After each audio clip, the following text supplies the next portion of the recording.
Hi, everybody. It's Kim West. And on this episode of the Gentle Parenting Show, we have an amazing expert. I'm so honored to have Alison with us. Alison Escalante is a pediatrician. I actually want to read her bio to you because it's so impressive and I want to get it exactly right. She's a pediatrician, a TED Talk speaker, which we'll give you a link to that because I've watched her TED Talk on Shitstorms and it's really great.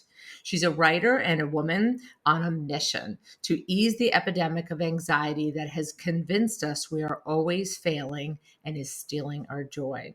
She has developed a 3-step method to help parents raise their children skillfully and enjoy doing it. That's important.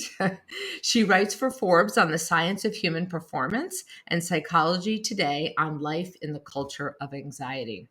We're going to send you all links to her website and to follow her on social media. But I also want you to know that Alison has degrees from Princeton in the history of ideas and Rutgers in medicine and did her pediatric training at Duke and University of Chicago. And she's an adjunct faculty member of Rush University School of Medicine.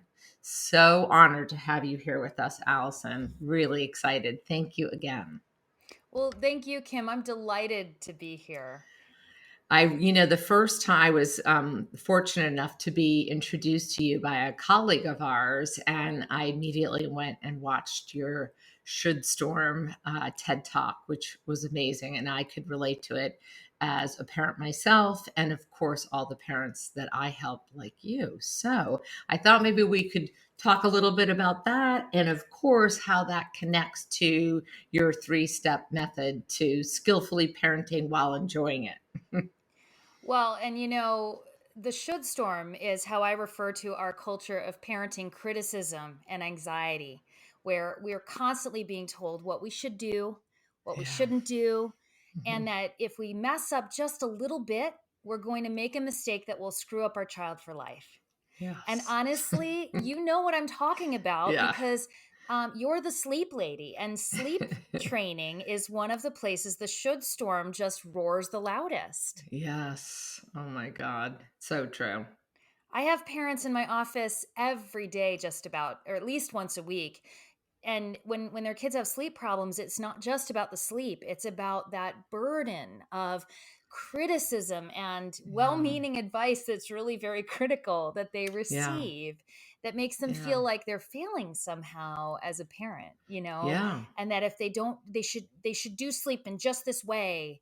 And Right. and people on all sides of the sleep argument do this, right? whether Oh my it's gosh. whether it's the Absolutely. gentle slide or the cry it outside, it doesn't really matter. The shoulds are Hmm. coming from everybody. Hmm. And And what's then add important? on it feeding, Yeah. right? Breastfeeding, formula, or, how you handle tantrums or Oh, discipline, or even if you should use the word discipline. Yeah, it really is. Lots of that's an camps. interesting one because I Hmm. use the word discipline, but for me, Hmm. discipline means because I took 4 years of Latin in high school and I still hear my Latin teacher in my head a lot. And Uh-huh. discipline comes from the Latin to teach, to Hmm. train, possibly even Hmm. to coach. And Yeah. so that's how I think of discipline. But Hmm. and so when I talk with parents about it, I'm like, hey, I'm going to use this word, but that's what I mean. And a lot of parents think it means corporal punishment and military style discipline, old school parenting like I grew up with, Yep. Yep. Um, but I like a lot of people don't want to use that word at all. And I Yeah. understand the reasons for that. Hmm. I want to reclaim that word. Okay. Um, but either way, whether we call it coaching our kids, Right. raising our kids, Hmm. helping our kids develop self control, Yeah. regulating along with our kids, whatever it is. Hmm. Successful parenting is about connecting with the kid we have at their particular developmental stage. Yeah. And that means getting to know them a little. And you can't do that when your brain is so crowded with all the things you should be doing and all the criticism about what you're not doing right, Hmm. that you're so distracted worrying about being the right kind of parent, you can't even see the kid in front of you. That's Yeah. the should storm. Yeah. God, that's so true. And we get it in so many different ways now. than when we were young parents ourselves, in terms of like the internet. I mean, before I felt the should storms from things I had read. I remember closing my last parenting book thinking, I have to stop reading because I feel like I can't move forward without damaging my child in some permanent Yeah. way, right? And that I needed to, use what I've learned in grad school and go into my heart and really get to know my child. So I remember experiencing that shitstorm in that way, in what I read, and then going to moms groups. Right. But now you can get it on Facebook and Instagram and Twitter and TikTok, and right. And all that started around the time I had my kids, and it was just, but it's interesting because they say social media has changed the way we interact, Mm-hmm. because it lowers people's inhibitions and they'll say something to each other that they never would say in person, except Yeah. now I think we do say it in person. Uh-huh. So, in my TEDx talk, I shared the story of my Mm-hmm. husband. I was at work on a Saturday seeing patients, and he took our 4-month-old son grocery shopping, and it was like 90 degrees outside, right? And this woman comes up to him, and here's my husband. He was so cute with the babies, and like they're picking out vegetables, and my husband's like chattering to my son about them. I can envision it because I saw that behavior so many times. Mm-hmm. And my son's cooing back at him and Mm. giggling. And then this woman just walks up and says, "How could you let your baby go without socks? His feet will get cold. That's terrible." And my husband was just astonished because he'd never been like accosted in public and Mm. criticized Mm-hmm. like that before.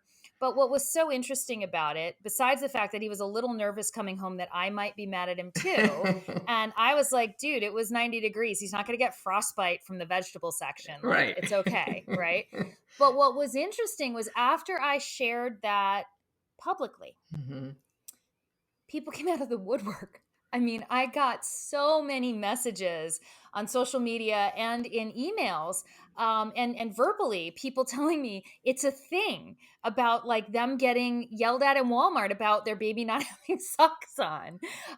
So Oh, there's a whole bunch of busybodies out there who are really obsessed with baby socks. But okay. it's not just the sock thing. I've Right. heard about so many stories, right? And it comes from every direction and you can't get away from it. Yeah. From walking down the street with your child and a neighbor coming up and saying, "What's wrong with her? She looks too thin. Is she sick? Have you seen a Right. doctor?" To your mother or your auntie, Mm-hmm. or and then a lot of women and men, but especially moms, join Facebook groups for support and get lambasted in them Mm-hmm. with all Oh, yeah. kinds of criticism. Yeah. And if you go on the internet to try to find a solution, I call that looking for a should, right? When we're unsure, we Um, feel incredibly anxious. And so we look for a should to guide us. mm-hmm. Because as you know, science shows very few things are as stressful as feeling uncertain, right? Yeah. So we look for a should to guide us because we're being told that we have to be um, a certain way. And basically, are you hearing that phone ringing? Mm-mm. Okay, great. Sorry about that. So we have to be a certain way, and we can't think our ways out of that. So we go looking online for a should to guide us, and most people end up down the rabbit hole of the parenting blogs. And I say Mm-hmm. that with a sense of humor because I write a parenting Uh-huh. blog. But very few of them are infused with wisdom and compassion, Yeah. right? Most parenting blogs are either solve it in these 2 easy steps, Mm-hmm. which makes people feel like if they can't, then they're bad parents, Yep. or it's you should do it this way because that's what worked for me. Mm-hmm. And then a lot of people, I'm going on and on about this, but Mm-hmm. it's everywhere. Mm-hmm. And a lot of people don't realize how money is made on the internet. Money Mm-hmm. is made by getting clicks. Right. And there's a science to this. The more you make people worried, the more they click. Ugh. The more you reassure people, the less they click, which is why if my website Mm. wasn't so full of reassurance and support, If I went for scare tactics, I'd be 5 times as big as I am right now. Wow. But that's how it works, is Yeah. that and that's why websites like Mayo Clinic Hmm. or healthychildren.org, where you get reliable medical information, Hmm. suck you in less than places like WebMD, where you get scary tactics Yeah. medical information. Oh, that's So so there's a true. whole lot going on here. Hmm. And a lot of the people who are criticizing parents honestly think they're helping. They don't realize the destructive cycle that this is, and how parents get covered by shame, covered by anxiety, Yeah. disconnecting from their children, so that we're literally eroding what kids need most from their parents. Yeah. Gosh, that's so well said. I can't imagine anybody listening to this can't relate. I mean, it happens to all of us at every moment. Yeah. Yeah. So, Well, and I mean, it's never been about getting it exactly right. It's always been about a loving connection. yeah, And the more we try to get it exactly right, the more that loving connection erodes. right. Because there isn't perfect. There's no Yeah. such thing. Right. Yeah. So then tell me how this then, feeds into or connects with your three-step method or approach to parenting Yeah. and enjoying it. Well, first, I just wanted to take half a second to pick up something you threw out there, which is there's no such thing as perfect. Uh-huh. I'm writing the book Should Storm: Why Worried Parents Raise Worried Kids and What to Do About It. Mm. And one of the chapters has ended up focusing on why it's bad for kids to be a perfect parent. Now, Love just sit it. with that for a second, right? Hmm. Like, what if you actually had a parent who was perfectly calm and wonderful all the time, like literally all the time? That would be an incredibly hard way to grow up, Yeah. because when you, as a human child, naturally made mistakes and threw temper tantrums, and you were never able to irritate your parent enough for them to like lose it a little bit, Hmm. right? You could never live up to that. Yeah.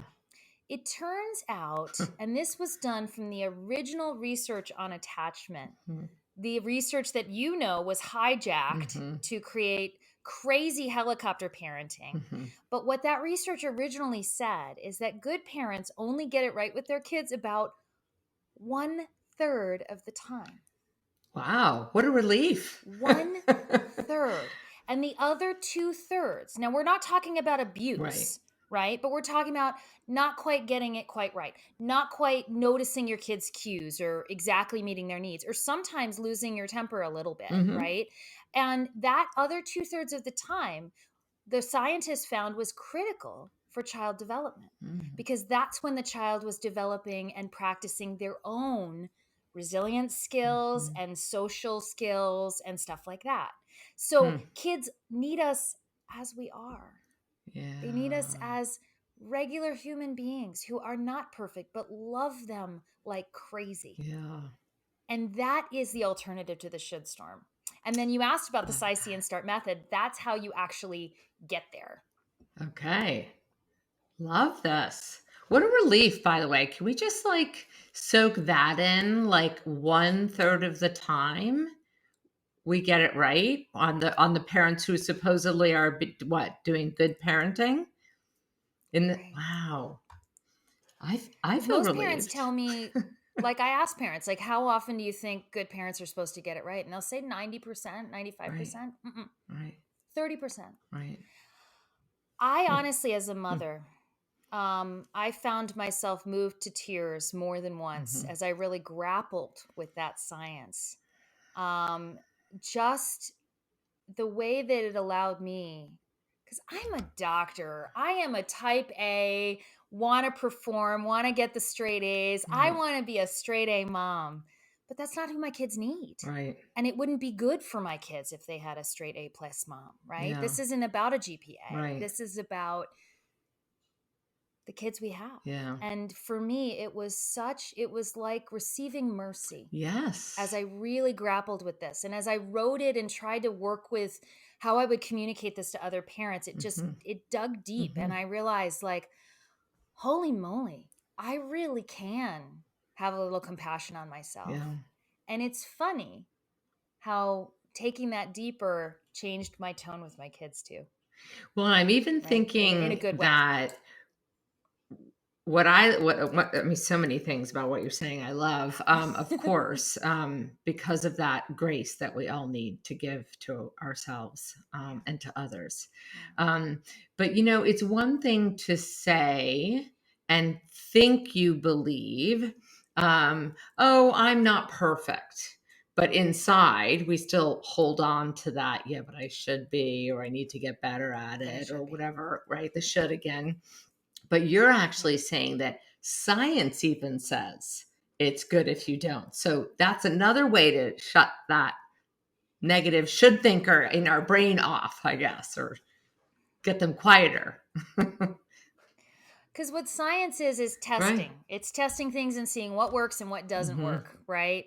It's not, a lot of us were taught something very incorrect about science in high school, right? That science is fact. Science isn't Right. fact. Science is testing a whole bunch of stuff again and again to see if you can figure out what the facts are. Right. And then testing it again once you get new facts to figure out if the facts are still Right. true. So that's why I love science so much, because it's not about science isn't even about getting it right. It's about approaching reality. It's Mm-hmm. about trying to continue to understand and grow. Right. So it's interesting because one way of thinking about it is that um, you might actually recognize that theme when we talk about the 3 steps, because really you can think of it as turning yourself into a scientific parent or an experimenting parent, or you can think about it as turning yourself into a messy, connected parent. Right. So I think of the should storm as something that lights a fire of anxiety inside our heads. Now, remember what they taught us in elementary school about what to do if your clothes catch on fire? Mm-hmm. Stop. What do you do? Stop, lay down, and roll, or something. Right. Stop, drop, and Right. Drop. roll. Right. That's right. So when you've got that fire of anxiety Mm-hmm. from the should storm, when you feel a should or you feel unsure, sigh, see, and start. Okay. So sigh. I love the sigh. Parents tell me all the time, well, I can do that, doc. I sigh at my kids all the time already, Mm-hmm. right? So you sigh. You take a deep breath in your body and you let it go long and slow. If I'm really worked up, I do it 3 times. Now, we've all learned a lot of breathing exercises, and there are great ones out there. But sigh is awesome because it's built in. It's something we do under pressure Mm-hmm. anyway. And sigh involves a long, slow out breath. And when we do a long, slow out Mm-hmm. breath, we trigger a really important part of our nervous system. We trigger what's called the ventral vagus nerve, Mm-hmm. the relax nerve. Mm-hmm. And what it does is it sends a message of safety. Mm-hmm. And I'll take a moment to explain that. These systems were designed they were part of our threat detection and safety detection Mm-hmm. systems. And so if you take a long, slow breath out, then your body knows you cannot possibly be getting chased by a lion. Mm-hmm. Because if you're running away from a lion, you're breathing fast and shallow. Or if you're hiding from a lion, you're holding your Right. breath, Right. right? But only when we're safe Mm-hmm. can we sigh. Mm-hmm. And that's why we so often think of sighs as a sigh of relief. Mm-hmm. They can also be a sigh of exasperation. That's okay. That works Mm-hmm. too. And when we sigh, we step out of the Mm-hmm. shoulds. If we're under pressure, if our kid's throwing a tantrum, you can do it in a split second. Mm-hmm. If you have a little more time, it can be a time to notice yourself and your own body. What's going on with me right now? How am I doing? Oh, I'm pretty worked up. My kid's yelling out there. I better check in on that before I just react. Right. So that's the first step. Love that. Okay, sigh, especially because of the long breath out. Mm-hmm. Okay. All right. I love that. So it's the stop and sigh. Well, I guess, yeah, we have to Yes. stop first, right? Okay. Yeah. I my original version of this method, I said stop and sigh. And then I realized you don't need No, the stop. You just you'll do it just do as you it. sigh, Yeah. right?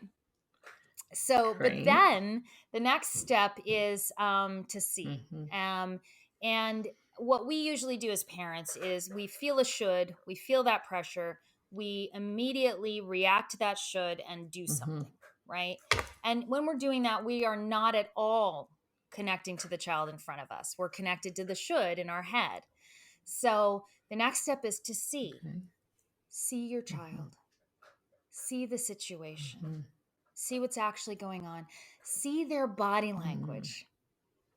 Are they holding their fists clenched because they are angry? Do they look like, is their lip quivering because they're about to cry? Right. Just see what's going on without doing anything right Yeah. away.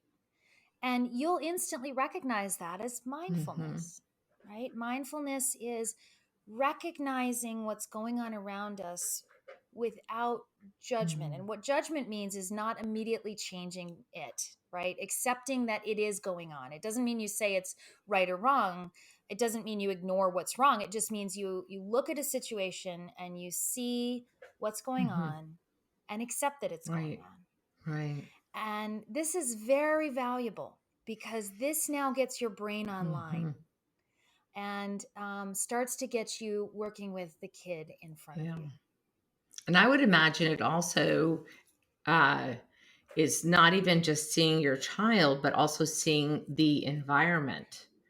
That you might not have seen what triggered, let's say, them to be scared and anxious and about to cry, or maybe you came into the room, right? And let's say your kids are fighting with each other. You don't have that opportunity to say, what's really happening here. Yeah. Well, Yeah. that's right. And I mean that taps into something really important because one of the biggest advances we've made in understanding child development is understanding that behavior is not behavior. Behavior is not a good kid or a bad Hmm. kid, right? And behavior is not independent Hmm. either. Behavior is communication, Right. right? I believe, and I quote Dr. Ross Green Hmm. here, when I say kids do well when they can do Yeah. well. Most children I mean, kids, they want to get along, Hmm. they want to have good things, they want to be in harmony with Hmm. us. And when they can't do it, it's because they Yeah. can't. Maybe they're overtired. Maybe whatever's going on is too overstimulating, or they want it too much and they don't know how to Yeah. handle it. Or maybe they have a developmental difficulty where they're delayed in Hmm. some way. And some kids can be really bright, but they're delayed in some of their emotional Yeah. regulation. So they can't act their Right. age. And so understanding that behavior is communication, seeing our child with that Hmm. perspective, Hmm. right? So that we can start to get curious about what they're trying to communicate with that Yeah. behavior.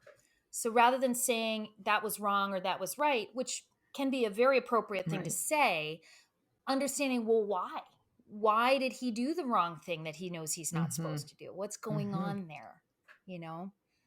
um Mm. and then the other part, and this is where science come together, is the other big advance we've made in Mhm. neuroscience is understanding that the Western model that we live with, the idea that we're somehow individuals, that we're islands, that I'm responsible for my own feelings and behaviors, but somehow it has nothing to do with anybody Mhm. else, right? And don't get me wrong, I'm an adult. I am responsible for my emotions and my Mhm. behaviors. But my nervous system, I'm not a Right. robot. I'm not just reacting to my own nervous system. My nervous system is wired. Right now, I am syncing up with your nervous Mhm. system and with my kitten who's playing Mhm. on the floor, right? And so we have this vast pre-conscious detection system in Mhm. place where we pick up on everything Mhm. around us, and it goes into a sense of whether we're Mhm. safe and social or whether we're uncomfortable or Mhm. unsafe. And so much of our behavior as adults comes from Mhm. that place. Same with our kids. So when we sigh, we step out of the should storm that is constantly sending us a message of danger and putting us in a place of anxiety or a place of Mhm. irritability that is not a good place Right. to parent from. And then when we see, we're taking that awareness to our child. So we're regulating our own system, and then we're taking that awareness to our child and saying, what's going on with my Mhm. kiddo? Understanding that it's not just me and it's not just him. We're all interconnected. And we could take another hour talking about this, but I'll just say this one thing. Mhm. Sometimes there are triggers most people aren't Yeah. even aware of, like low rumbling Mhm. noises. You see, in nature, in our original ancestral world before big heavy machinery, the only thing that made deep Mhm. rumbling noises was Mhm. danger, an avalanche, a big Mhm. storm coming, a big Right. predator growling at you, Yeah. right? That's the only stuff that made that noise. So many people, Mm. it turns out, neuroscientists are finding, are actually having trouble just from the sound of Mm. machinery. And it's obvious if you look at other creatures that are so Mhm. similar to us. My dog was flipping out for a week because we had some work done in on the drainage in the backyard and they were using loud Yeah. Mhm. machines, right? And she was on edge all week. But you know what? We Yeah. all were. We were all Huh. arguing more. Our nervous system was being triggered by that rumbling mechanical noise to give us a constant sense that there was something Mhm. unsafe in the world. And it wasn't happening here where we could be Mhm. conscious of it, it was happening at a lower Mm. level. So a lot is going on with our kids sometimes beyond just he chose the wrong thing. Right. Yeah. My gosh, and then add everything else, that's going on in school and sounds and a pandemic and there's lots of other things. Yeah. Yeah. Yeah. Yeah. Yeah, with the pandemic, I mean, we're socially connected and we need that. And so that being disrupted has been incredibly hard Yeah. on everybody, as Mhm. necessary Mhm. as it's Mhm. been. Definitely. But I bet a lot of listeners are wondering how to get Yes. started. And this is my Okay. favorite step, right? Only after you sigh and see do Mhm. you start. So this is really fun because this is where you get to experiment and you get to take a completely different approach to Okay. parenting. So start taking what you've done in the C step and thinking about what's appropriate here.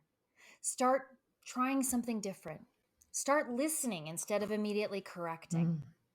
Start something. Start nothing. Mhm. Start the wrong thing. I really don't care at all Mm. because what really happens with this is when you sigh and see before you Mhm. start, you begin to learn your child Mhm. much more quickly than you have Mhm. before. And if you get it right, that's fantastic. You file that away as a learning, as a win, and you say, "Great, that Mhm. worked." But if you get it wrong, that's going to trigger a Mhm. should. Oh, I should have done it that way. Mhm. I suck, right? No, we know what to do with a should. You sigh, see, and Right. start again.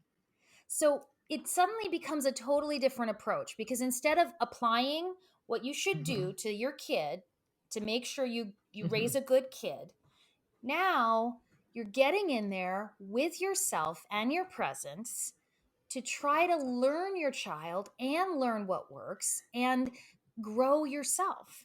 And because the approach is completely different, like a scientist, we're going to gather some Mhm. data from our kid and we're going to see this works, that works. Okay. Um, the emphasis is completely different. And suddenly, mistakes not only don't matter, but they are the Mhm. tool of learning, right? You're going to get in there and try stuff, and that means you're going to make Mhm. lots of mistakes. And every mistake is a Yeah. valuable learning tool. It's like us doing those Just think experiments, about like you that. said.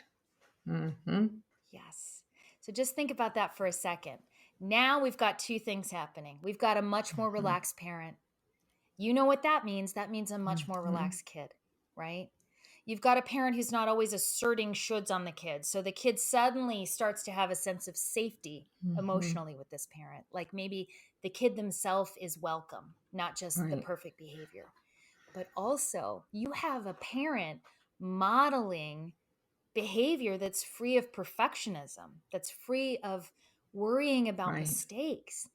And of course, no parent's going to do see and Right. start perfectly all the Mm. time, but I have been astonished and humbled, and I'm going to get a little teary um, by the number of parents who've shared with me just how much this simple method has turned things around Yeah. shockingly quickly.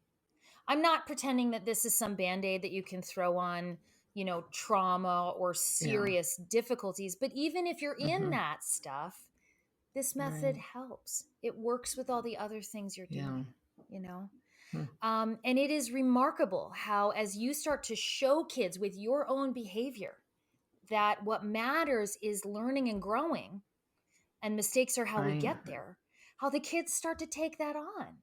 Because kids never do Right. what we say, they do what we do, they do what we Hmm. show them to do. Yeah. Wow.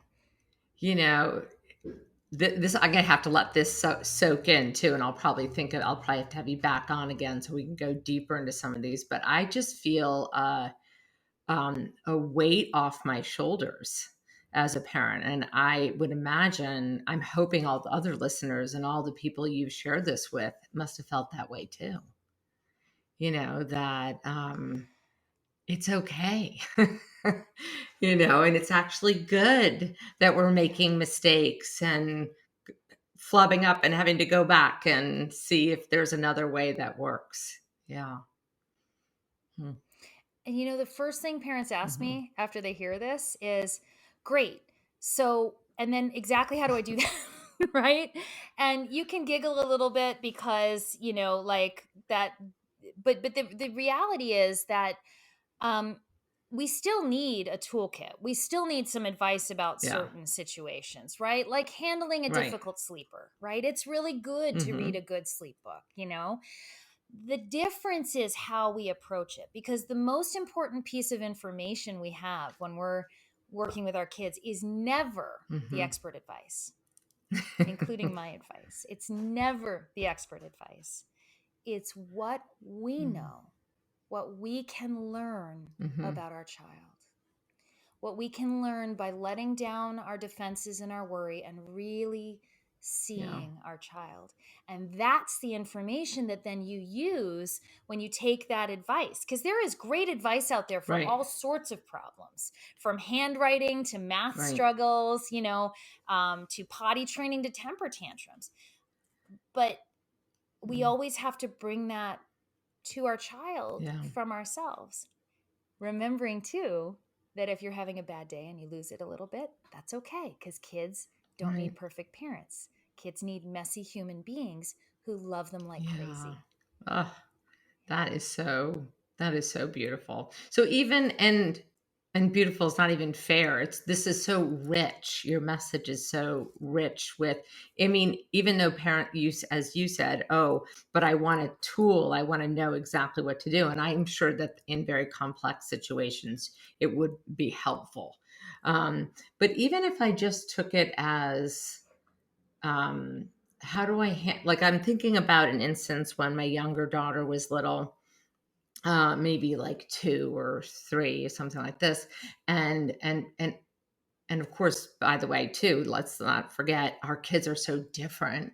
Even though same parents, I even had same gender, very different Yes. personalities. And I remember, and my younger one is much more, spicy, shall we say. And she would fling herself down if I said, no, we can't do that right now. Or the example I always like to give is, no, you can't have a cookie before dinner. Why don't we blah blah blah. But she would fling herself down on the ground and bang her head on the hardwood floor, which I just couldn't. I was like, why would you do that? Doesn't that hurt? And my older one never did anything like that. And if I had followed the advice that at least my generation of parents was giving, which was to walk away, which, by the way, I tried that a few times, but I didn't find it helped. It didn't work. And instead, without knowing it, I probably did sigh out of like frustration and, like, oh, here we go again. And then when I thought, well, I tried that, that's not working. And I see that she's super upset and not able to kind of pull it together. Right. She's only 2 or 3 or whatever she was. Yeah. She's still learning. Yeah.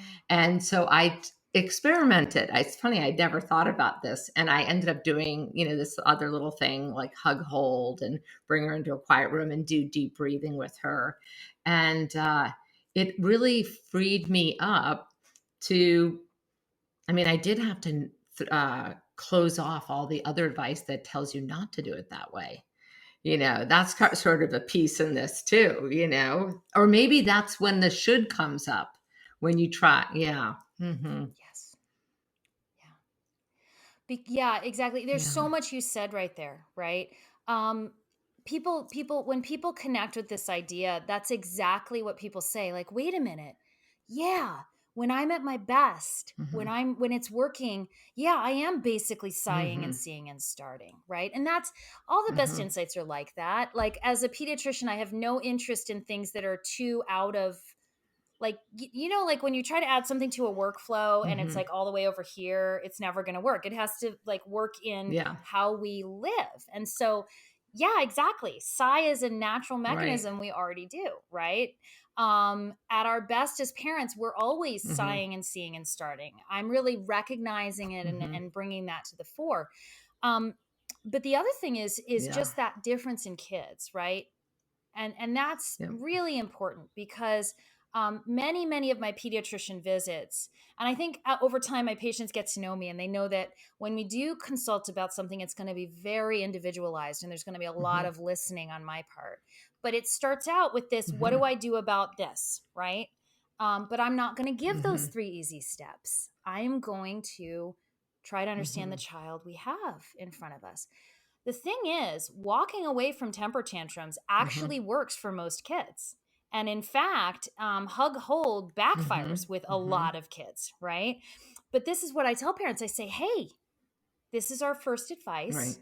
Try this.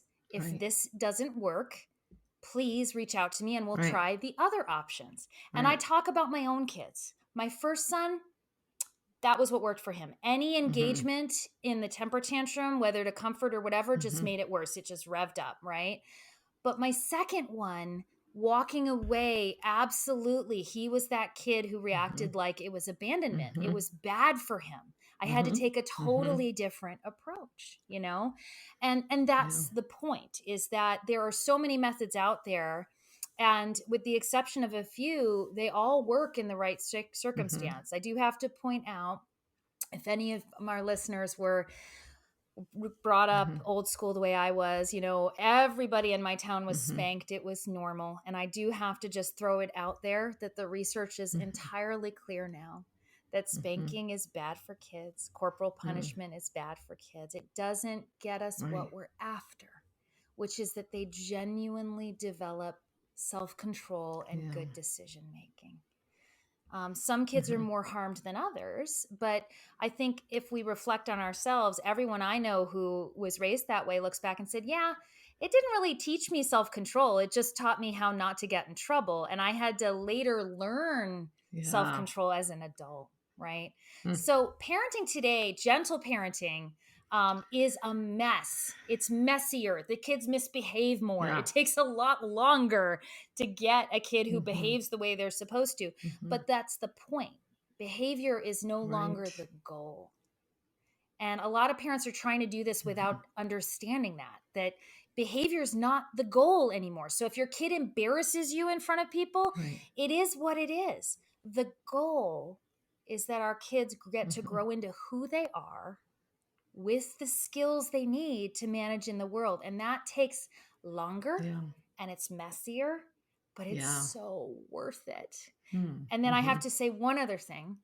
I've Hmm. talked a lot about connection, but we also know that if we're always trying to connect with our Hmm. kids, that's not good either. My son is off. Hmm. He got home from school early today and he's off playing with his toys. And that's what he needs. He does not Yeah. need me in his face right now. He needs time to himself to Yeah. imagine and Oh my develop. goodness. I know we have to end this, but I was just thinking about how aligned this is uh, with how I feel about sleep coaching. right? It is dependent on each child. And just as cry it out can work for a lot of kids, it doesn't work for every kid. And us really trying, for instance, when a parent does choose to use my method, they end up seeing a lot of what their child is doing to learn to self-regulate, and you as the parent are connecting with them. So it's a really Right. a nice alignment. Um, so that I'm so excited. Exactly. And so, any thoughts about when we can see this book out on the bookshelves or online, or do we know yet? Excellent question. So that same yeah, so I am working Great. with a book agent in New York, and she's Soon. I'm a little embarrassed and humbled to say Hmm. she's at a top firm, which means Hmm. she's a perfectionist, and so she is still perfecting Okay. that book proposal. So I have